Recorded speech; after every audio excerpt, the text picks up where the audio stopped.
The Very Serious Crafts podcast is on Patreon. Visit patreon.com/seriouscrafts to support our podcast, find out about our Patreon half-stitched episodes, and more. Hello, and welcome to Season 4, Episode 15 of the Very Serious Crafts podcast. I'm Mollie from Wild Olive. I'm Katie Greenbean. And I'm Haley from Red Handled Scissors and the Bones and Bobbins podcast. Today we'll be talking about... Now you have to make it. Yes. And we're going to actually talk about this in a moment, but even before that, I would like to request that I just share a little bit about what happened, what I was doing this morning. We're ready. Yes. Go ahead.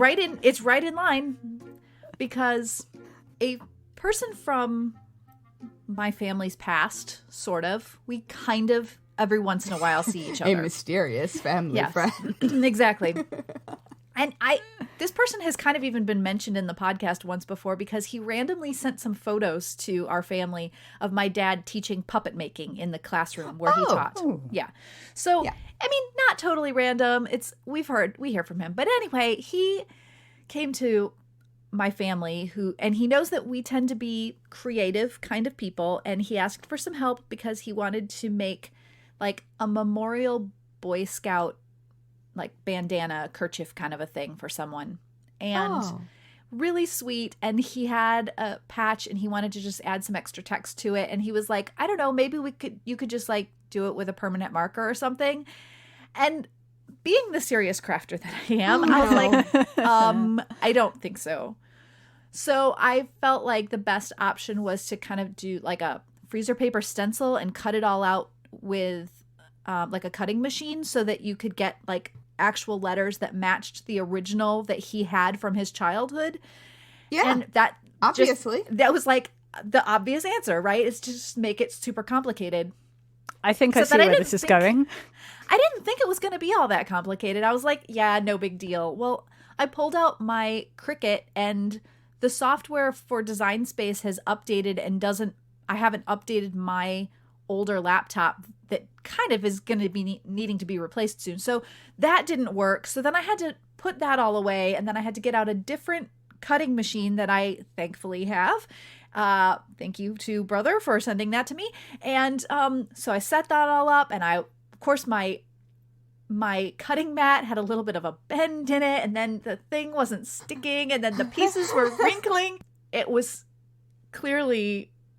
I overdid it on what I thought that it needed to be. It's still not finished yet. That's what I'll be doing after we finish recording today. But, it was one of those things where it seemed like a really nice idea.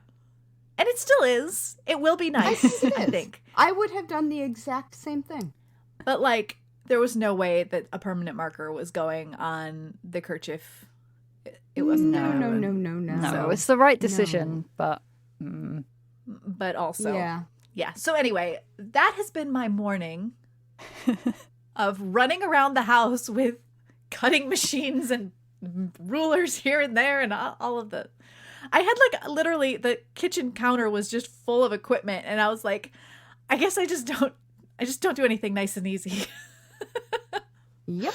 That sounds extremely familiar. I knew you all would relate. I for sure would have done exactly the thing that you did because something like that deserves care. It does. It deserves time and effort.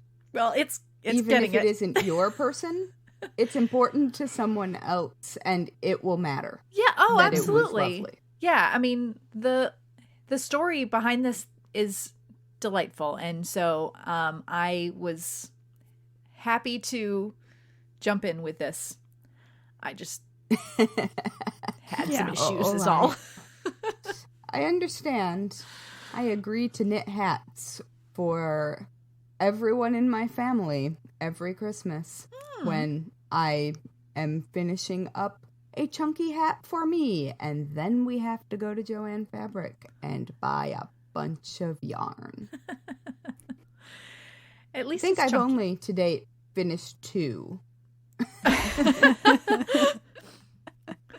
I love because the point is to finish them while I'm still there. Okay. So I'm very slowly handing one out to each person who is asked. That way they at least get to see it. They see it, how long it actually takes, though, too. Yeah, which is why I'm not just behind the scenes doing it. Yeah. You need to be on display showing people how long it takes. Yeah. Yes. Very smart. It's a bit of time, labor, theater. Mm-hmm. If you will. And, if you drop a stitch or something, then you can swear extra loudly or something like that. Yes, I'm very good at that. That's right. Flouncy frippery. Yes. Okay, I think maybe I should calm us down for a moment before we jump into talking and really go off the rails, because as you can hear, it is that kind of day. We want to give a shout out to our new serious friend of the Very Serious Crafts podcast, who is supporting us at patreon.com/seriouscrafts. Many thanks to Kendra. You're the best. Thanks, Kendra. Yes, thank you. All right. So, Katie, this is all you. I mean, it's not all you. We'll talk too. No. So I guess I had this idea for something to chat about because it is a thing that I do a lot, and I knew that you both would resonate. And it's this thing where you have a really, really good idea for a project or a design or a gift, and then you're like, oh, now I have to do it. And either like the idea is big, or it's going to take a long time, or it involves a technique that you actually hate, which is what's happening to me right now, and that's what sparked the idea. So yeah, and this is something that I do routinely in my work, in my crafting. It's just a big part of my life. But I thought it might be fun for us to share some commiserations about projects that we may have started like this and then regretted. I am the queen of really big multi-part tutorials, especially those that involve math.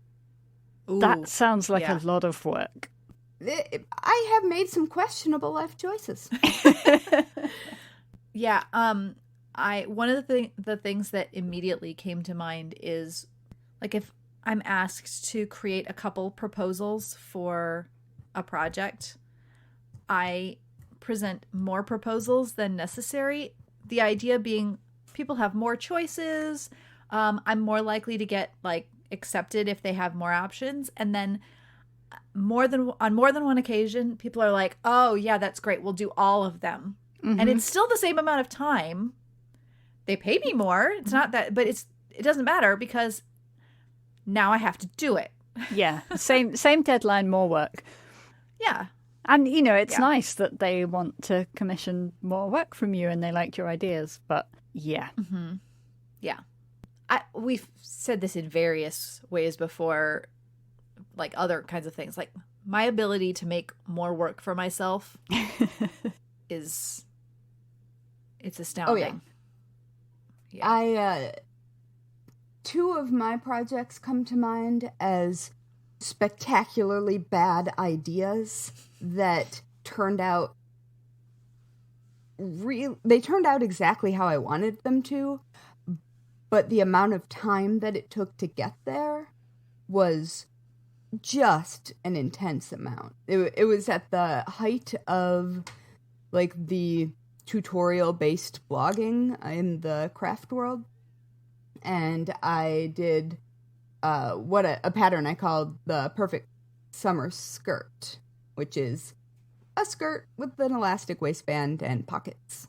But I did the math for the angles and all of those different things, and then a friend of mine jumped in and also helped with plus size angles, so people wouldn't get huge amounts of fabric bunched around their waists because it doesn't look or feel right. Yeah. And so it just kept getting bigger.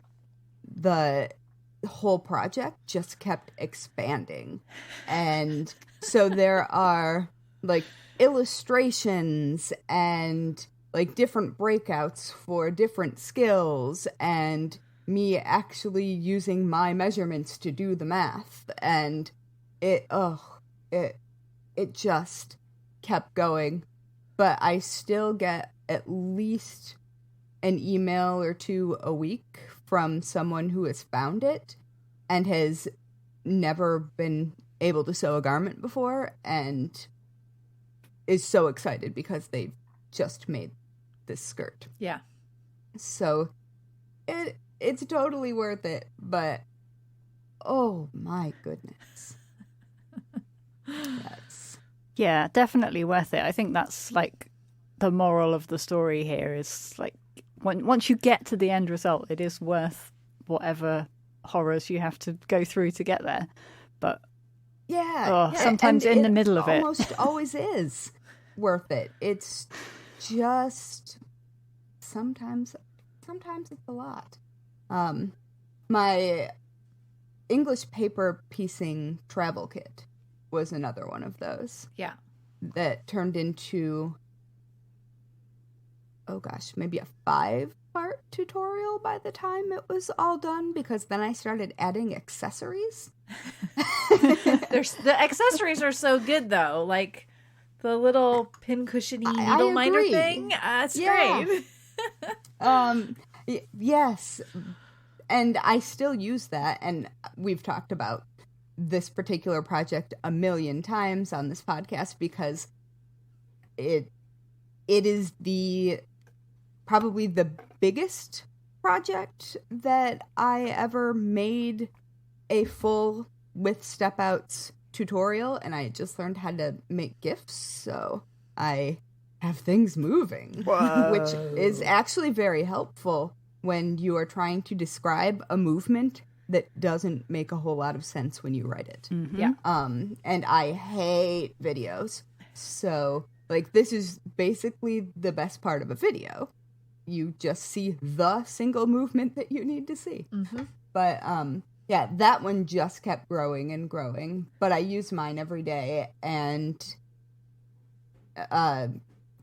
quilting guilds email me regularly asking to make it with their own guilds, and people teach English paper piecing using it, and it's doing exactly what I wanted it to do. I wanted you to be able to go from having no idea what English paper piecing was to having a functional finished item that you're proud of. And so it was, it took so long. And the photo editing and it was, but I'm glad I did it. Mm-hmm. What about you, Molly? Do you have a project or two that spring to mind, or is it just like everything? Okay, so 10 at least. I mean, it was going back a ways when I was working on my book Stitch Love. It was such a good idea to stitch every motif that was in the book and have pages of completed embroidery. Yeah. That's one of my favorite things about the book. It was a great idea, but then I had to stitch them all. Thankfully, the publisher also thought it was a good idea and gave me even more time to make that happen, which was wonderful. But that was one of them. Yeah, I fall into that trap a lot in books. Mm-hmm. Like, I can add one more thing to this pattern and it would be really cool. Oh, no. Yeah. Watch me do it again. That is like 3 hours worth of background stitching. Yeah. Yeah. I can see several things in my future. And part of it is like, how near in my future will they be? But there's we last episode or close to the last episode, one of the things that came up was this idea of how I really would like to design like a really cool cross stitch sampler. I've done some little cross stitch things, but like naturally I want to do something that is kind of more like a Quaker sampler, but with all these little kawaii things and stuff. And ooh, I want to do one that has creepy things. Yeah. I want you both to do these projects, please. Now I have to do them. Eventually. And I know that it wants to be large. You know, like this isn't gonna... It's an undertaking. Right. Like, this isn't a thing that's gonna go in, like, a 6 or 8 inch hoop. It's gonna be, like, you know... frame it. You frame it, exactly. Yeah. Because why wouldn't I do it like that? Yep. If you're going to do it... Exactly. Do it exactly how you want to do it. Because otherwise you're just going to keep thinking about it. Yeah. And maybe eventually do it again. And I am all for just going for it, even if I am very sorry that I have made that choice while I'm doing it. It's also like I tend to like want to plan out a project where it's like, okay, so this is what I'm going to be working on for the next year. Like, as if that's not a big deal. Recognizing that I have things that obviously have taken more than a year. But, you know, this... I don't think I've written a tutorial in like 2 years. Because I've been writing books instead. That's kind of the same thing, just a lot bigger. So, you know. Yeah, I guess. Yeah. But it seems weird that I really don't have new creative content because I've been doing that elsewhere. Yeah. Well, podcasts, I guess. Yeah. That counts. That counts. Yeah. Well, which even... Okay, here's one more, and then Katie, you have to tell us about what you're doing. But, like, for example, even things like... You know, it would be a really good idea for me to have a YouTube channel. I don't really love doing... It would be. Yeah, I have a YouTube channel. But I don't really love doing video-related things. So, you kind of have to do video, though, if you're going to have a YouTube channel. So... That is... you outsource that work. Kind of how it works. That's kind of how it works. So now I have a YouTube channel, and I don't love doing the video, but I'm really overdue to make some more videos. And I've even done some video for other people, but yeah. That's sort of a big one that is looming. It's a thing that takes a lot of time, and yeah. I think often people don't realize how long it takes to put together a video that looks and sounds nice. Mm-hmm. Yeah, I wonder often... Because I prefer written instructions and very detailed step-out photos of each step, I wonder how different the time commitment is between those two things. I wonder if they end up being about the same. Like, if I were equally comfortable in both mediums, I wonder if the video would be faster. Or if it wouldn't be. I reckon, given your level of commitment to the format and doing it well, I think it would look quite similar. Yeah, I think so too. The time it takes. I mean, I have opted to do videos that I don't get too finicky about because otherwise it won't happen at all. Oh, yeah. But... That is why I don't have many videos that exist. Yeah. Although and I do have a YouTube channel also, but an organizing embroidery floss video that I did years ago gets comments with some regularity. And it's often people telling me I'm wrong, but other times it's people asking me very specific, weird questions about their personal collection of things. Like, you don't know your world. I can tell you what I would do, I guess. But it's a very weird I'm afraid of YouTube. I'm afraid of YouTubers. I'm fairly certain they will bite. I don't bite. Katie's... I don't bite. No, you aren't what I'm afraid of. I'm afraid of the people who aren't creating content. Because people who do create content know what it takes to create content and aren't usually, like, unless they have interpersonal drama, aren't usually going to just say mean things to other people on the internet. It's the people who are feeling anonymous and fancy-free who I'm afraid of. Like, don't hurt my feelings. I don't want you to do that. I don't read my reviews on my books. Yeah, but they exist all over the internet. They're not just confined to YouTube. Yes, but I can avoid the review section for, like, my books. I can filter out comments that... I mean, I have no problem hitting delete on a comment that is just like, that is unrelated and kind of mean. Yeah. I don't know. I'm afraid of the youth. But they aren't even there anymore, right? They're on TikTok. Yeah, I don't think they're hanging out on YouTube. All right, fine. So, Katie, now you have to tell us. You have to tell the world all about what brought this on. Well, you did this to you. I know, and so I'm designing a cardigan, and it was one of those ideas that popped into my head, fully formed, and I guess it's not so far down the pipeline that I can't talk about what it is. It's a colourwork yoke, and it's got mushrooms on it, and it's really, really, really cute. And I already want to make it. Yeah, well. You had me at mushrooms. Well, the thing is, I'm like, well, it needs to come in kids and adult sizes because...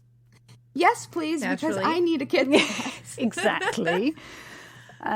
Because you need to be able to do matchy-matchy with your kids in your life, and it needs to look cute and all of that stuff. But also, obviously. Like, have you added a dog sweater? I'm just going to pretend I didn't hear you say that. This doesn't need to get any worse, is my point. So... No, that can be the follow-up. Like, you don't need to have that in the first release. You can decide to revisit in a couple of years if you want. So in terms of writing instructions, it doesn't only include knitting a cardigan. It also, I'm sorry, Hayley, involves a steek. So I have to write instructions for a steek.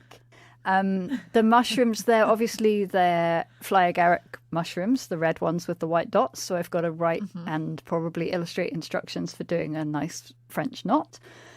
And so you can see it just... Oh, I love doing French expands into this thing. And then, even if you like put aside the writing of the pattern, I have to knit the thing. And there was no way of avoiding having rounds of 3-color stranded colorwork.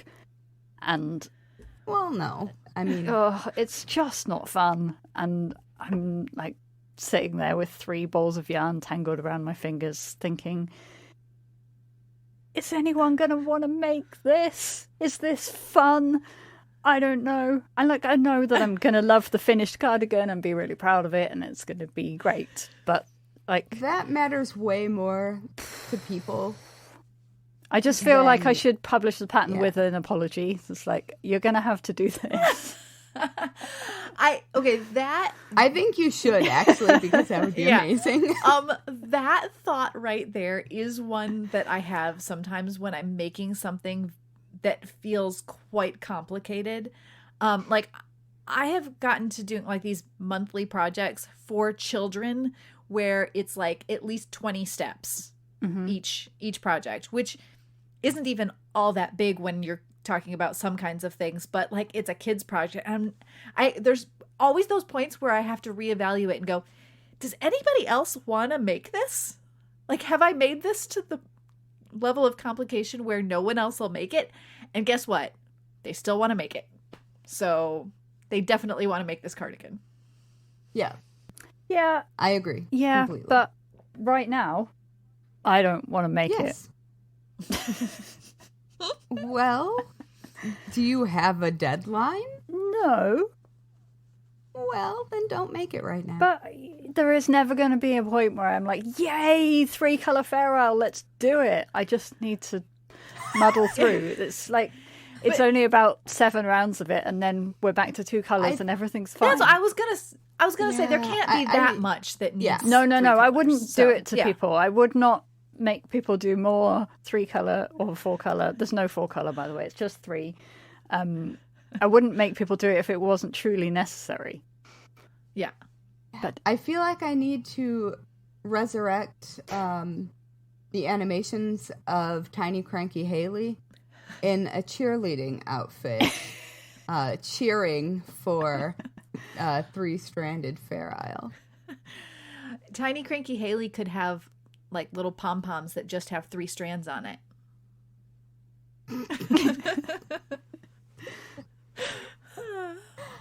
It wouldn't be quite as enthusiastic, but it would be like themed. Well, I don't think Tiny Cranky Haley is never not cranky, so It's probably the appropriate level of enthusiasm then. yeah, I don't think I've done one of those maybe since the Golden Girls book. Okay. Okay. So we'll see. Yeah. Well, I still think that the mushroom cardigan is a really good idea. well, So- thank you. And so do I, clearly, because Yes. I'm muddling through and doing it. But what it made me think about was this idea that knitters sometimes talk about whether you're a product knitter or a process knitter.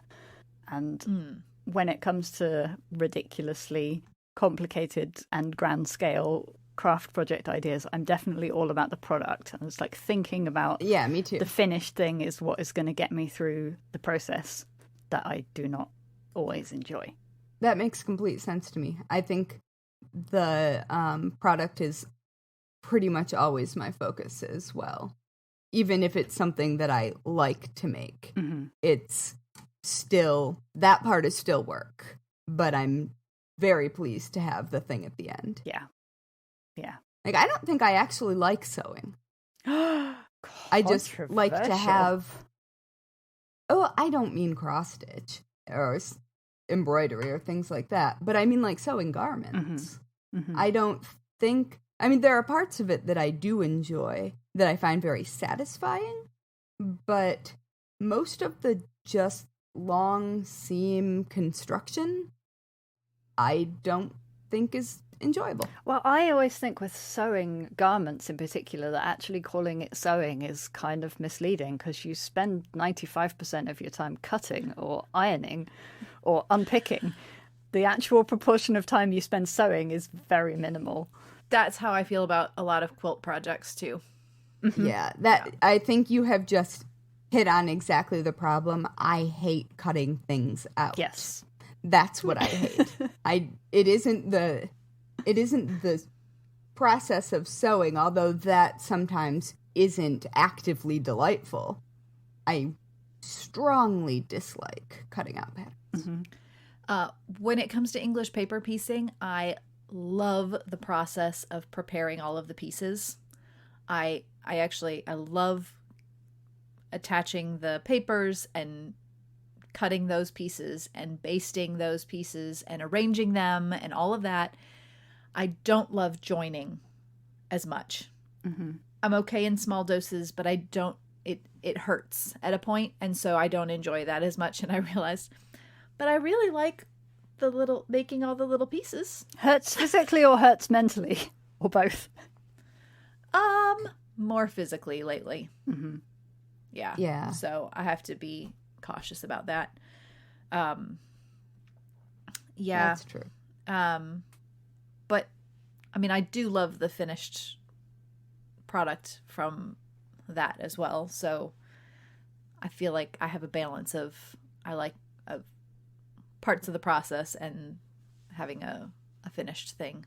Yeah. Yeah, I actively like doing the whole hexagon, because I usually do hexagons, setup, because it's just a nice one snip, two snip, like very, very specific and decisive movements. Yeah. And I like a decisive movement. Yeah.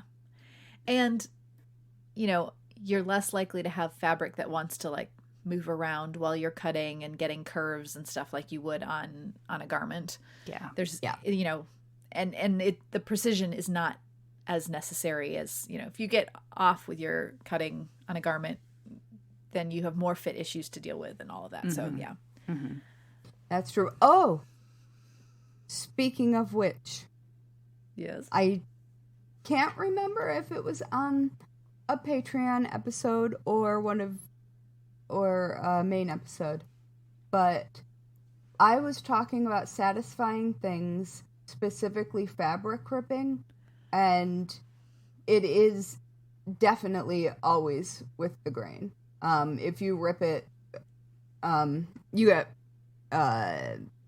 waves, ruffles, if you even attempt it at the bias, and that is not a thing. Mm-hmm. And someone on our Patreon commented asking about it, and so if you are listening, person, that maybe I'll do a separate post of I'm sorry because I knew something didn't sound quite right. But okay. Yes.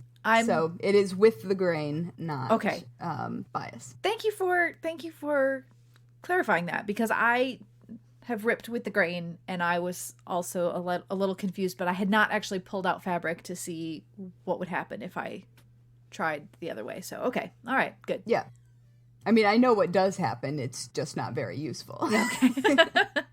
All right. Okay. Thank you. Yeah. Good side note there. Yeah. Okay, where are we? What are we talking about right now? What is the thing? We're probably about done. I think we probably are. I'm just now thinking of all the things that I really want to start and have like these things that I know will grow. So, okay. Yeah, thanks a lot for that, Katie.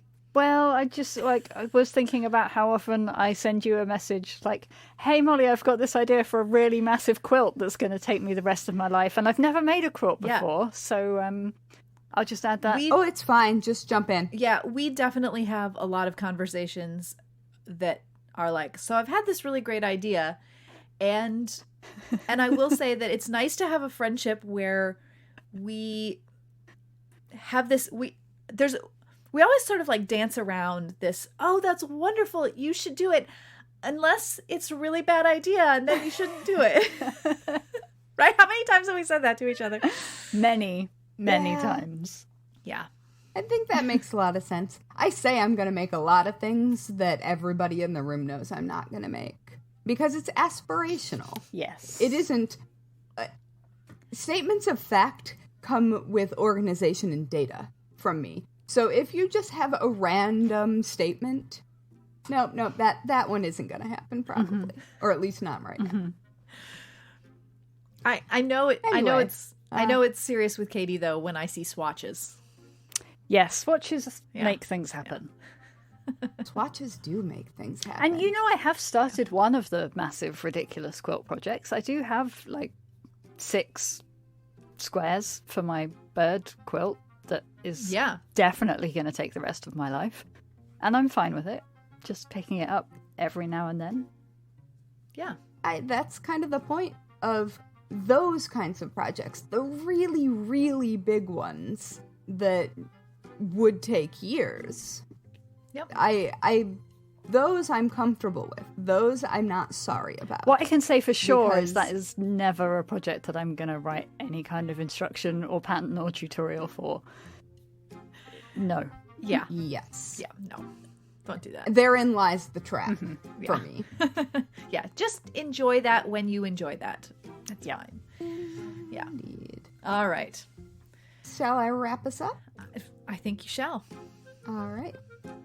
Thanks for listening to the Very Serious Crafts podcast. You can follow us on Instagram and Twitter at Serious Crafts and on Facebook at Very Serious Crafts. You can also find show notes and all things Very Serious Crafts at, shockingly, veryseriouscrafts.com. And finally, if you're a fan of the Very Serious Crafts podcast, please leave us a 5-star review on whichever platform you use to listen to podcasts, because good ratings help us show up in recommendations, which help more people who love crafting find us. Yay! Alrighty. Huzzah! Thank you so much. And now off we go to, well, record some more things. It's true. But we love you all. Yes. Bye. Bye! Bye.